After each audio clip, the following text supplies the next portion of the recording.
I think the country was more racist in 2015. That's not the point. I didn't say anything about whether the country was more racist point now. Is we're missing the forest. But he's focused on one thing, and that is that there's too much slavery being mentioned in the United States of America. That's very odd, Batia, honestly.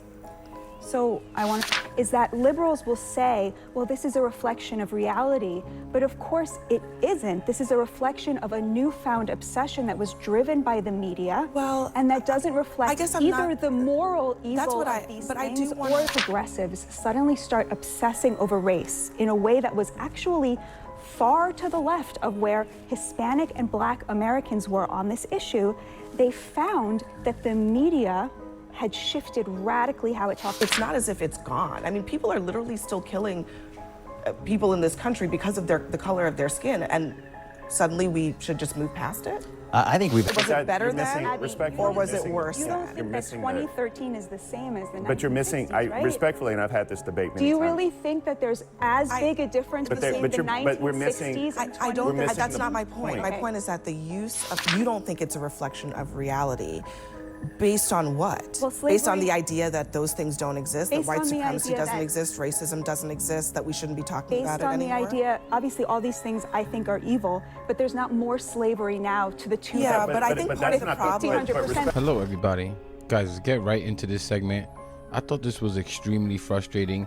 I just wish they would get more personal, look to corner these people and their beliefs. Let's get right into this and we'll talk about it. We cannot be woke because woke is broke. He says we have to have the hottest country in the world, and we want people to talk about it, including our museums. Why is he equating talking about slavery with woke? Well, look, I think, let me just start this conversation by saying that my personal view is slavery was a reprehensible institution. I agree with your words that it was our original sin. We also fought a war to eradicate it and to get over it as a country, and that was a necessary thing that happened, and a lot of people died, and we did eradicate it, and that's a good thing. I think what he's asking is, in our museums, what defines us? Are we going to be defined by the worst moment, or the worst institution, or the worst mistake we ever made? Or are we going to be defined by what we've done moving forward to get over it and to become the greatest nation on the earth? My belief is that he wants to look at these museums, not because he wants to do away with the idea that slavery occurred, but that he wants to ask a very simple question. Are we going to present ourselves as being exceptional or not? And I think he believes there is an effort by some to continue to try to define us from our worst moment instead of to try to focus and define us based on our best moments, which started when we eradicated slavery and began to move forward as the light of the world. And so that's what I think. Museums, that's what makes us an exceptional nation, is because they tell the history and the story of our country, and therefore, you know, these horrible, horrific moments in our history. The original sin, as Abby talked about, when it comes to slavery, has, you know, we of course did eradicate it, but look where we've come today. And I think those museums, like to your point, make America exceptional. And in museums all around the world that document atrocities, whether it be, you know, from Nazi Germany to eradicating slavery here in the United States, you have to learn the lessons of the past. And to deny it is to defend it. I don't think he's denying it. And Bachi may want to comment on this as well. But I think what he wants to ask is a simple question. As we present our history, are we spending most of our time focused on something terrible?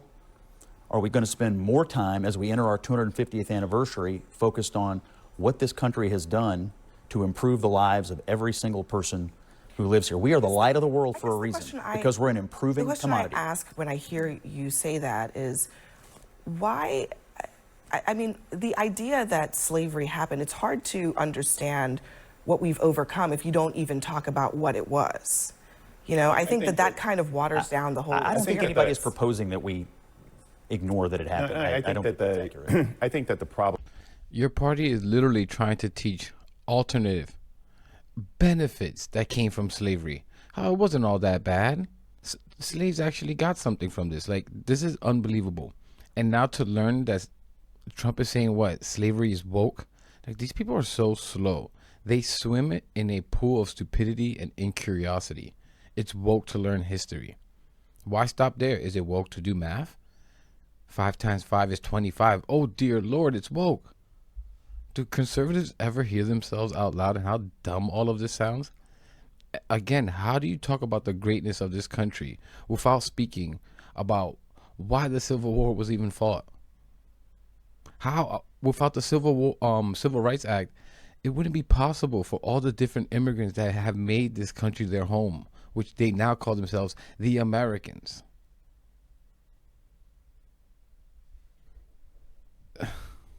This is frustrating. Is that there are people, and Scott used the term a couple of times, and I don't think it was meant with any type of ill intent, but he said, you know, we got over it. And I think that's the problem. I think that there are a lot of people in this country who believe that for some reason we got over it. I mean, the fact is that American chattel slavery is vastly different than what Jillian Michaels and others talk about when they talk about slavery around the world.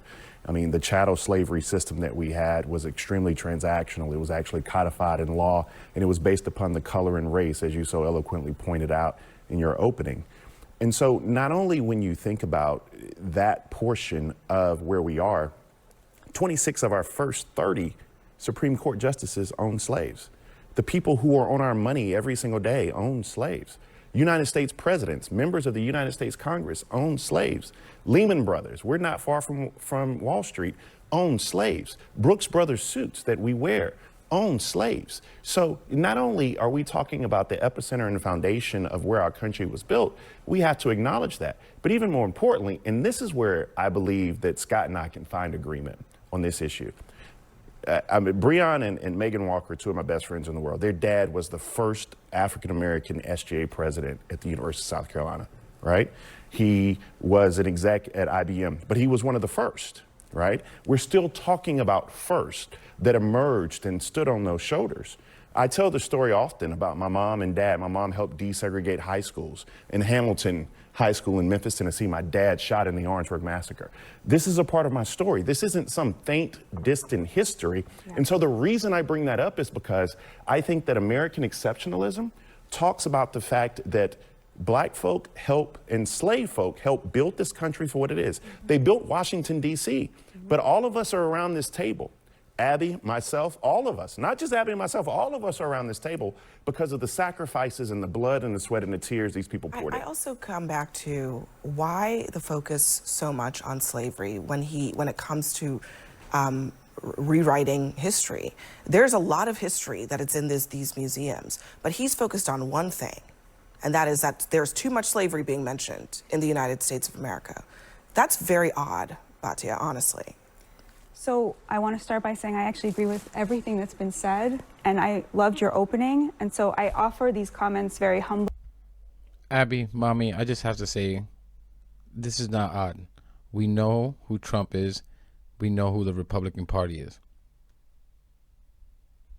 Because it's an honor to be included in this conversation, which is very solemn, and I think we all understand that, and we are all looking for the common ground here.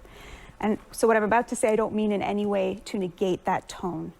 But starting around 2011, 2012, sociologists started to notice a shift in white liberal opinion polling to where white progressives became more extreme in their views on race than Black and Hispanic Americans. And they called this, the sociologists called it the Great Awakening. And when they postulated, where did this come from? Why did white progressives suddenly start obsessing over race in a way that was actually far to the left of where Hispanic and Black Americans were on this issue? They found that the media had shifted radically how it talked about these issues. So for example, in 2010, the words white supremacy were mentioned 75 times in the Washington Post and the New York Times. But the media is different from museums. In 2020, the words white supremacy were mentioned 700 times in the Washington Post and the New York Times and 2,400 times in NPR. The word racism 4,000 times in 2020. The words white and racial privilege from 2013 to 2019 grew by 1,500% in the New York Times and the Washington Post. And the word slavery itself exponentially skyrocketed as a percentage of words.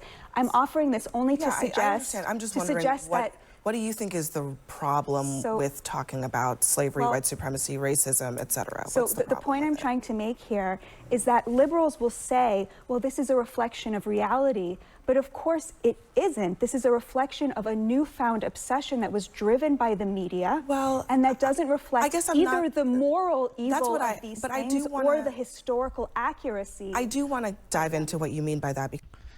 Hey, Batya the Brainless, a newfound obsession? Are you effing kidding me? Gosh, she's really slow. I wonder why that is. All these stats that she brought up, which I don't believe anything she says. She's not bright. She's not one to be trusted either. Do you think it has anything to do with one of the most racist presidents of all time in Donald Trump? If all those stats are real, do you think it has anything to do with Obama becoming the first black president, and the right-wing Republicans absolutely losing their minds over it? She mentioned white nationalists as one of the words that kept being brought up. Yeah, like the Proud Little Boys, that's in your party, Batya.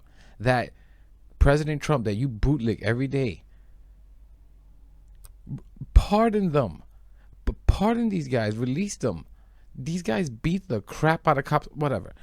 How no one mentions this correlation in Trump's rise in politics, to me, is incredible. Trump came down the escalator talking about Mexicans are murderers and rapists. This is the party that was chanting Jews will not replace us, Batya. That Trump called good people. Are those stats that you mentioned starting to make sense yet as to why these words, racism, white nationalists, were brought up more? It's not an obsession by the media. It's that your party has increasingly fed into the racism and bigotry to its voters. That's why those words are being brought up so much. It's really not that difficult to understand. Because you say that you don't think it's a reflection of reality. Based on what? Well, slavery, based on the idea that those things don't exist, that white supremacy doesn't exist, racism doesn't exist, that we shouldn't be talking about it anymore? Based on the idea, obviously all these things I think are evil, but there's not more slavery now to the tune of but I think part of the problem, is that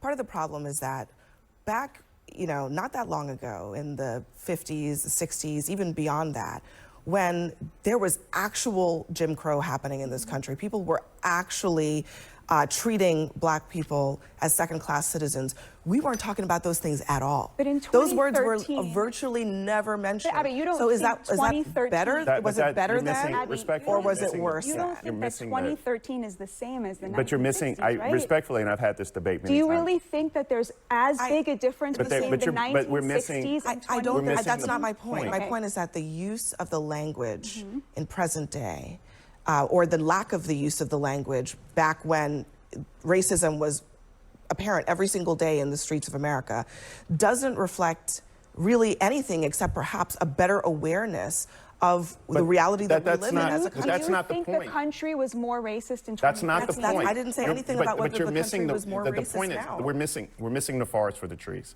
Because what you have to realize is that the remnants of slavery that emerged through black codes, which, were enforced by what is modern day police, what you're talking about in Jim Crow, what you're talking about in the civil rights movement, those fights that weren't even 20, 30, 40, 50 years ago. When you talk about George Elmore and everything he gave up so that African Americans could vote in the primary system, when you talk about Harry and Eliza Briggs, who actually were the foundation for Brown versus the Board of Education, when you're talking about Sarah Mae Fleming, who sat down on a bus before Rosa Parks, you're talking about the foundation of where we are today, and you see those remnants of injustice even as we sit here today. You have a corridor of shame in South Carolina. Scott just was in South Carolina along the I-95 corridor where black and brown kids go to school. Their heating and air don't work. You have hospitals that are shut down. You have redlining that affect black people today. You have USDAs, right? The Farm Subsidy Program, which wasn't allocating funds to black people. So yes, although you might want to say, and one of the most amazing things about Barack Obama was that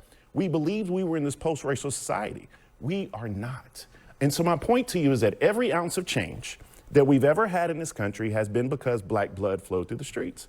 You don't have the 64-65 Voting Rights Act without the Edmund Pettus Bridge. You don't have the Voting Rights Act. You don't have Fair Housing Act without King being assassinated. We don't even take the Confederate flag down without 9 people being killed in a church, right? We don't talk about criminal justice reform without a black man being killed in the streets. And so when we are articulating our views to you about the remnants thereof, I understand your point that we are not shackled or in bondage like we were in slavery. However, we have never deconstructed the remnants which still affect us today. Well, I also want to just add, Batia, but Batia, just as a factual matter. I mean, you're talking about Batia wouldn't be here if it wasn't for the Civil Rights Act. This is incredible to me.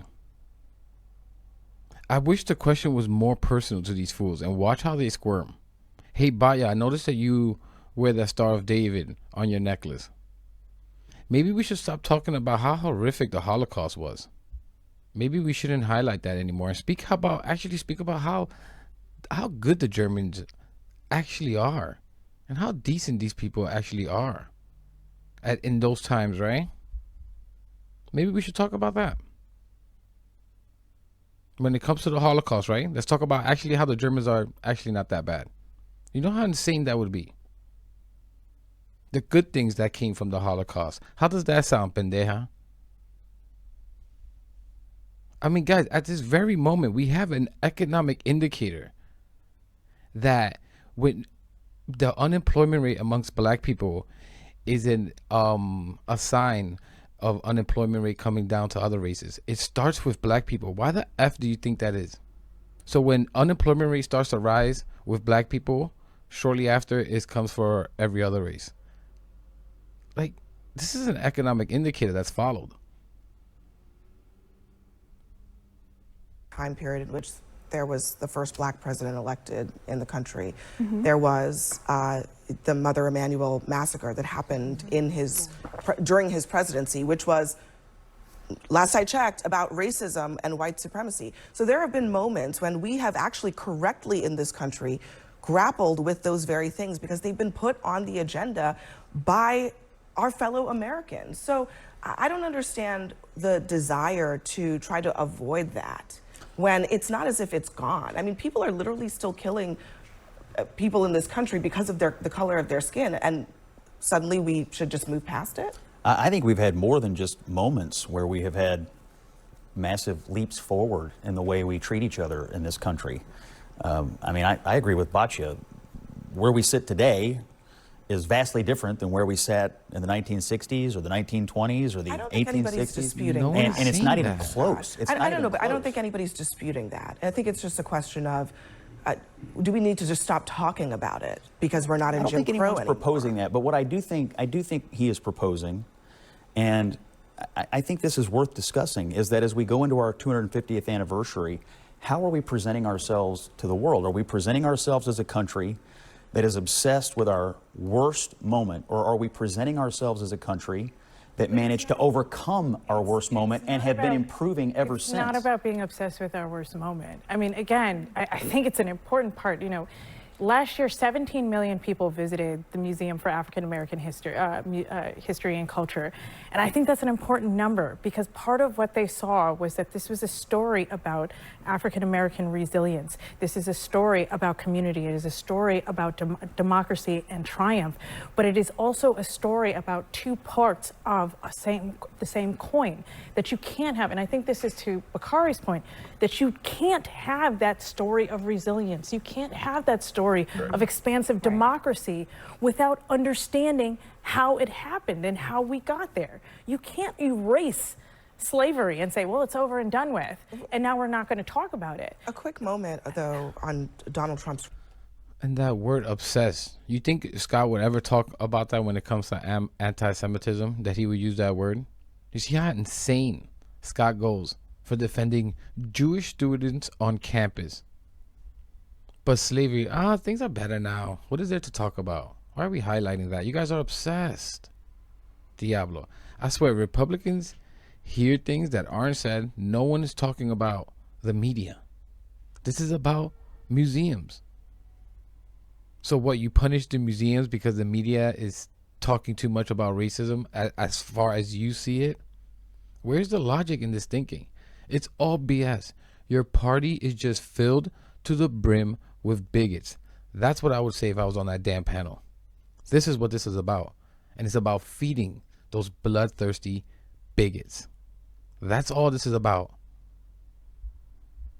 Role in all of this, because I think that kind of gets glossed over. I mean, the idea that the president is saying that he is going to have his attorneys go through the museums the same way that he did the colleges and the universities is, as far as I can tell, not something that we've seen in this country in a very long time. And it's also something that deserves to be pointed out as not normal. I think it's not normal, but also, is this a good use of time for the President of the United States to be doing this? I think you saw that clip in 2017 when he was praising the African American History Museum. He was talking about his tour and the visit. I'm not sure what changed from now until then. I'm not aware of other exhibits or other like language being inserted into anything that's being, shown at the museum. What's changed is the backlash on the right. Yeah, against anything that has to do with race. But And he is leaning into that because that is where his political base is. But we also have a responsibility to the facts and to actual history, not just the version that suits us in this political moment. I don't think that. I think that the president is throwing stuff against the wall even when he tweets stuff like this. And I think that you have to be cautious about discounting people for their remarks, particularly when you have the president of the United States. But coming from the South where I'm from, you don't have to necessarily read about your history in history books, which is fascinating. Because you go to the barbershop and people tell you about when King came to town. I mean, people actually, they slept on jailhouse floors, they smelled the bullets come by, and so you have this griot type of culture. The danger, however, is not with Donald Trump, who's an 80-year-old man. And this is what we haven't tackled. The danger is with people like Dylan Roof, who had as much hate in his heart as Lester Maddox and other individuals during that time period. We have an entire generation who will discount that history. And I prefer, and I think this, kind of to your point, progressives and liberals and even people to the right, particularly now, have gone to this point where we don't want to have the free flow and exchange of ideas, where we cancel people who have ideas that are different from yours. And I think we have to get back to a point of having more education, more books, more museums, more history in those museums, more exchange of ideas so that we become a more educated country, because right now I feel like this country's dumb as hell. All right, we'll leave it at that. Next for us. I mean, there's a reason why the Republican voters, if you took all of them, is in the high 80s that these are white people. High 80s, the Republican voters, all of them, in the high 80s are white people. Trump is speaking to a specific set of people in this country. Trump is a racist, and so are the majority of Republicans. It's that simple. Not an absolute, not all Republicans, but for sure a majority of them. You cannot hear the things that Trump has said and voted for him and not have some type of connection with that. I'm sorry. Like, it's simply put, this is why Republicans focus on things like that, like moving Black history exhibits. Like, who's even thinking about these things? Like, Republicans even go to museums. Conservatives go to museums. Really? You guys are the dumbest people in this country by a long shot. You guys won't even do a Google search for what a tariff means. You're going to mean to tell me conservatives are going to museums? Like, get out of here. You guys are completely incurious. You guys hate education. And this is what is at the source of what they're doing. In an alternate world where it was white people that were enslaved and beaten and forced to do whatever, do you think Trump or Republicans would be doing this?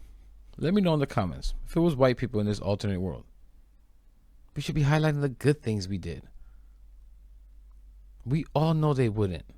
In fact, we got a glimpse of something like this when Trump brought those white Afrikaners, immigrants to the U.S., where they were lying. Trump and Republicans were lying that they were facing a genocide for being white. These people are disgusting. Over and over again, these people show us who they are. I hate these circling conversations. I mean, this is a man that went after 5 Black and brown teenage boys to have them executed. And it was false accusations. When they were found out to be innocent, he never apologized, refused to apologize. The man who wouldn't rent to Black people, who got sued for it. The man who called Kamala not Black. And all those All Republicans jumped on it, missaying her name on purpose. They can't say Kamala. It's so hard to say Kamala. Who said illegal immigrant jobs are black jobs? Who Trump just said Hispanics are naturally built to do farm labor. The man who ran around the White House removing pictures of black and brown people from the White House. The man that made it so that Obama had to produce his birth certificate because he kept lying about him and saying he wasn't from this country. Oh, I wonder why he said that about the first black president in the United States. The man that said Haitians are eating cats and dogs. I mean, we could just keep going on and on. Who do you think he's talking to? It's not that just Trump is a racist. It's that Trump knows very well who the Republicans are. It's not that hard to see what's going on here. Most popular Republican president in modern history. Oh, I wonder why that is. I'm going to leave it there, guys. Let me know what you think about all this in the comments. Please leave a like, subscribe. Really helps the channel, really helps spread the message out there. And I'll catch you in the next one.